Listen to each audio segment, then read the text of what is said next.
Já foi o tempo em que a mulher era vista como sexo frágil. Hoje, somos guerreiras no mercado de trabalho, rainhas no lar, sedutoras na intimidade. Por todas essas razões, nós merecemos um espaço todo nosso. Entra no ar a partir de agora, Papo de Mulher.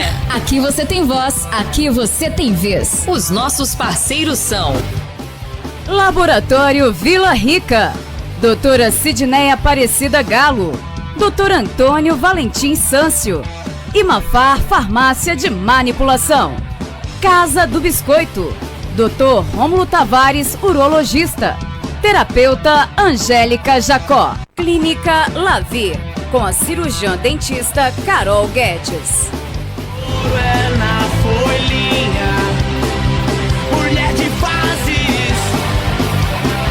Excelente tarde para você. Nós estamos no ar no Papo de Mulher, Pomerana FM 98,5, com Marcinete Pereira. Os problemas nas vias aéreas superiores, nariz, garganta e seios paranasais são extremamente comuns no Brasil, impulsionados por variações climáticas, poluição e alergias. Hoje nós vamos falar sobre o assunto com o otorrinolaringologista Guilherme Laporte. Guilherme, boa tarde, seja bem-vindo ao nosso Papo de Mulher. Boa tarde, Marcinete. Boa tarde, ouvintes da Rádio Pomerana, mais uma vez. Obrigado pelo convite e vamos responder aqui as perguntas que você preparou. Vamos lá. Desde já agradecendo a sua participação aqui. Bem, falei um pouquinho da mudança climática, né?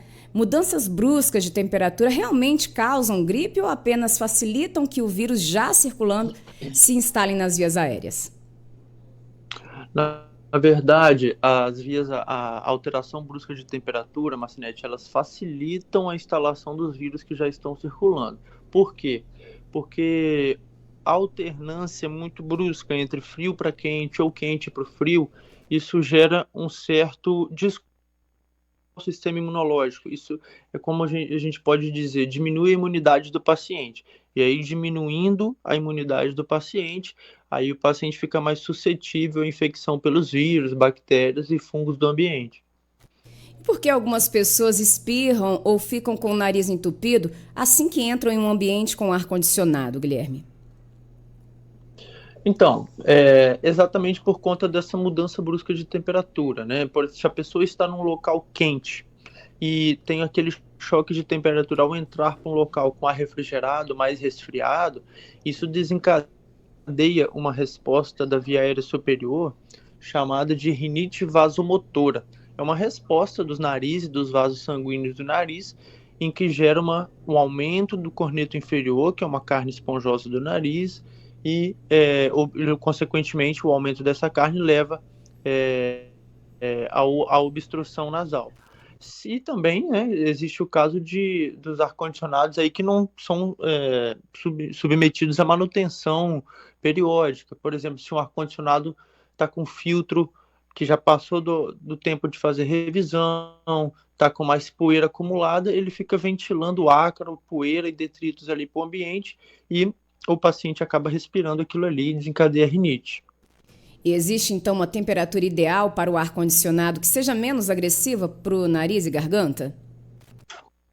Olha, a gente costuma dizer para os pacientes que o mais próximo da temperatura do ambiente, claro que o ar-condicionado tem a função de refrescar o ambiente, né? Mas que ele não destoe tanto da temperatura real. Por exemplo, temperaturas abaixo de 18 graus, 18, 17, 16 graus já não são recomendadas, porque senão começa a destoar muito da temperatura do ambiente e isso pode gerar um choque de temperatura ainda maior. Lembrando que o ar-condicionado não é só a questão da temperatura, mas da umidade também, né? O ar-condicionado ele retira a umidade do ar e deixa o ar mais seco dentro do ambiente que está refrigerado. Sim. E qual a diferença entre rinite, sinusite e resfriado comum, já que os sintomas são parecidos? Os sintomas realmente são parecidos. A rinite é uma condição alérgica, né? É quando o paciente, quando ele é submetido à exposição a ácaro, pólen, poeira, fumaça de cigarro, fumaça de queimada, pelo de animal, que são os alérgenos mais conhecidos, fungos também. o nariz vai desencadear uma resposta alérgica, né? Coceira, espirro, aquela secreção, aquela coriza hialina, entupimento nasal. Ela não é uma condição infecciosa, a rinite, e sim alérgica, né? Por isso que o nome é rinite alérgica. Já o resfriado e a sinusite são condições inflamatórias, né? Infecciosas, no caso. Porque elas podem ser causadas por vírus, fungos e bactérias. Então, existe necessariamente a presença de um agente patológico ali, seja ele vírus, fungo ou bactéria, que vai causar esses sintomas. E dor de cabeça na testa e ao redor dos olhos, é sempre sinusite ou pode ser outro problema? Não, pode ser outro problema, sim. A própria obstrução nasal, uma crise de rinite, por exemplo, de rinite alérgica, pode dar esses sintomas, sendo aí uma rinite, não uma sinusite. E existem outras causas fora das causas infecciosas também, por exemplo, a enxaqueca, a emocional, que é uma dor de cabeça de tensão, de ansiedade, de estresse, também pode causar esse tipo de dor, sim. E, Guilherme, o catarro amarelado ou esverdeado significa obrigatoriamente infecção bacteriana? Não necessariamente, tá? É claro que a infecção bacteriana sempre vai vir acompanhado daquele catarro ou mais amarelado, ou mais esverdeado, ou com aquele aspecto de pus, né? Um catarro mais purulento. Mas não necessariamente toda vez que o catarro tiver amarelado e esverdeado vai ser infecção bacteriana. Pode ser mesmo resfriado, uma sinusite viral que começou ali que começou mais leve, com uma coriza hialina transparente, né? Parecendo uma aguinha mesmo, e depois ela, com o avançar da doença, aí no quarto, quinto dia, ela já vai ficando mais espessa e mudando a coloração, mas não necessariamente significa infecção bacteriana. Nesses casos, muitas pessoas fazem a lavagem nasal com soro fisiológico. Ela pode ser feita todos os dias? Ou existe algum risco de exagero? Então, ela pode ser feita todos os dias, sim, desde que não seja feita, como você falou, exageradamente, né? O ideal para pessoas que estão fora de um quadro respiratório, por exemplo, que não estão doentes, o ideal é lavar ali 1 a 2 vezes ao dia, de manhã e à noite, com a quantidade ali de 20 a 40 ml de soro em cada narina. O mais importante é a técnica e não a quantidade, né? Nesse caso. Tem que ser feita com baixa pressão, né? Não pode ser feito com alta pressão. O soro em temperatura ambiente, não resfriar, nem aquecer o soro, tá? E na posição correta, que é o paciente de pé, com a cabeça levemente inclinada para frente na pia, ok? E sempre com soro fisiológico ou algum outro soro hipertônico, nunca com água pura. Qual o risco de se fazer com água pura? Porque a água pura a gente chama de um meio mais hipotônico em relação ao nariz. O que é isso? O soro fisiológico ele imita exatamente a concentração do sangue, dos líquidos corporais, né? Então ele vai entrar, vai remover as sujeiras do nariz, vai melhorar a fisiologia nasal, remover vírus, bactérias. Já a água pura, ela vai obstruir mais ainda, porque ela não tem os sais que o soro fisiológico contém. Então ela vai ficar um meio menos concentrado do que o meio do corpo. Sim. Então ela vai ser absorvida ali no nariz e vai gerar uma obstrução nasal pior ainda. E, inclusive, durante a lavagem com água comum, costuma arder muito mais. Sim. Bem, estávamos falando do ar seco, principalmente do ar-condicionado. O ar seco, ele pode provocar sangramento nasal? Nesse caso, quem é mais vulnerável a isso? Pode sim, o ar seco pode causar sangramento nasal, né? Porque à medida que o paciente vai fazendo esforço para respirar e aquele ar está com baixa umidade, o ar começa a ressecar a mucosa nasal, né? E aí, ressecando a mucosa nasal, ela fica uma mucosa mais friável, mais fina e mais agredida, e aí pode sangrar o nariz, sim, tá? Quem geralmente é mais acometido são as crianças, e principalmente nos meses de inverno, que o ar está mais frio e mais seco. Uhum. Voltando agora para a sinusite, Guilherme, a sinusite pode virar algo crônico e, né, na vida de uma pessoa, na saúde? Pode sim, a sinusite pode virar algo crônico. Quando que a gente suspeita de sinusite crônica? Vamos lá. É quando os sintomas da sinusite, que são dores de cabeça, sensação de obstrução nasal, sensação de peso na face, tosse crônica, gotejamento nasal posterior. Gotejamento nasal posterior é aquela sensação de catarro escorrendo na garganta o tempo todo, causando pigarro, sensação de cheiro ruim no nariz ou dificuldade em sentir cheiros. Quando todos esses sintomas que eu falei, eles duram por mais de 3 meses, tá? 3 meses ou mais, aí significa que está cronificando. Isso acontece por, enfim, diversos fatores, tá? Desde a própria anatomia do paciente, que é a anatomia da cavidade nasal e dos seios da face, que determinados pacientes já têm predisposição a ter, ou sinusites agudas que não foram tratadas corretamente, ou uma própria rinite alérgica importante, sem tratamento, pode predispor à infecção de sinusite crônica também. Bem, sobre aquelas mudanças ali de temperatura, ar-condicionado abaixo de 18 não sendo ideal, né? Para a saúde respiratória. E nos ambientes fechados e pouco ventilados, também aumenta o risco de transmissão de vírus respiratórios? Ou seja, também no ambiente com ar-condicionado que fica fechado, né? Também aumenta o risco?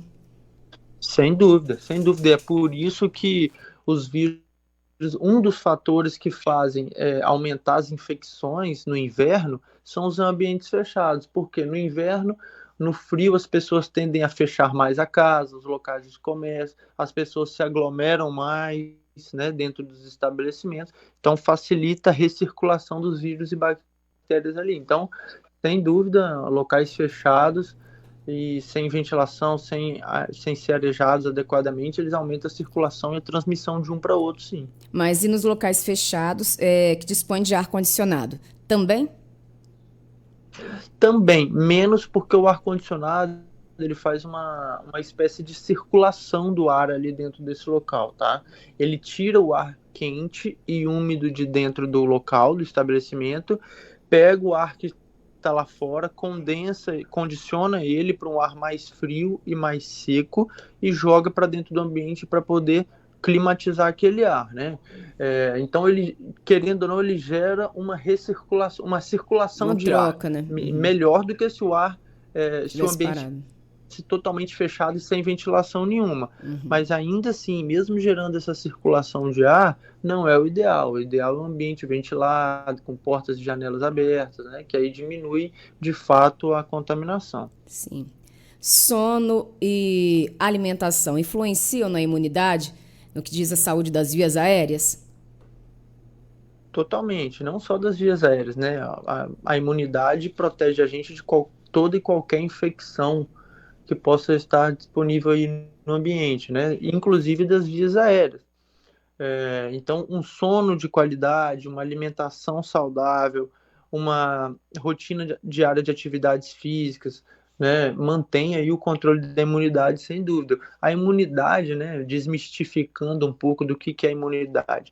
A imunidade é um conjunto de fatores que fazem com que o sistema de defesa do corpo trabalhe adequadamente. Então, se você está tendo um sono tranquilo e um sono de qualidade, se você tem uma boa alimentação, uma alimentação variada, equilibrada, mantém o peso adequado, se você faz uma rotina de atividade física, manter o seu corpo em atividade, manter o seu corpo com peso controlado, as taxas adequadas como glicose, colesterol, triglicerídeos, né?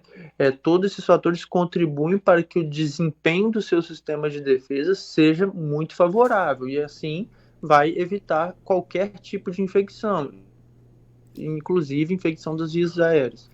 Mesmo que aconteça, seria mais fácil combater, não é? Exatamente. E além disso, além de ser mais difícil da pessoa contrair, né, com o sistema imunológico funcionando bem, quando contrair, a pessoa vai reagir melhor, vai passar pelo problema com menos sintomas, vai melhorar mais rápido, vai sofrer menos ali, sem dúvida. Guilherme, crianças que respiram pela boca, eles podem ter prejuízos no desenvolvimento facial e escolar? Sem dúvida. A criança que respira pela boca é porque tem alguma alteração anatômica ali fazendo ela respirar pela boca. Por quê? Porque a respiração nasal pelo nariz que é a correta. Então, se ela está respirando pela boca, ou ela tem uma amígdala muito grande, ou ela tem uma adenoide, que é uma carne esponjosa que fica no fundo do nariz, que pode estar atrapalhando, ou ela tem uma rinite alérgica maltratada, ou alguma condição infecciosa. E aí ela vai abrir a boca para respirar, ela vai roncar, vai ter um sono mais agitado, uma alimentação mais deficiente, pelo fato de que a criança que dorme mal, que tem um sono agitado, que ronca, né, e não tem um sono de qualidade, ela tem prejuízo no controle e produção de vários hormônios do corpo, desde os hormônios que controlam o crescimento, quanto nos hormônios que controlam apetite, saciedade. Então, controlam que sedimenta o aprendizado, leitura, linguagem, desenvolvimento. Então, a criança que não está dormindo bem, ela, sem dúvida, vai ter prejuízo em diversos fatores da vida, sim. Sim. E que sinais indicam para o ouvinte que está em casa que aquele nariz entupido comum já virou motivo para procurar um otorrinolaringologista? Bom, o paciente pode saber, olha, agora é hora de procurar o médico, realmente não dá para me esperar. Quando acontecer da seguinte forma, se o paciente está tendo sintomas recorrentes, mais de 3 a 4 vezes por semana, que está atrapalhando na sua qualidade de vida, que é o quê? Prática de atividade física, concentração, está atrapalhando ele a dormir, gerando um sono atribulado, ali, desconfortável, quando está se causando sintomas no dia a dia que pioram a qualidade de vida, né?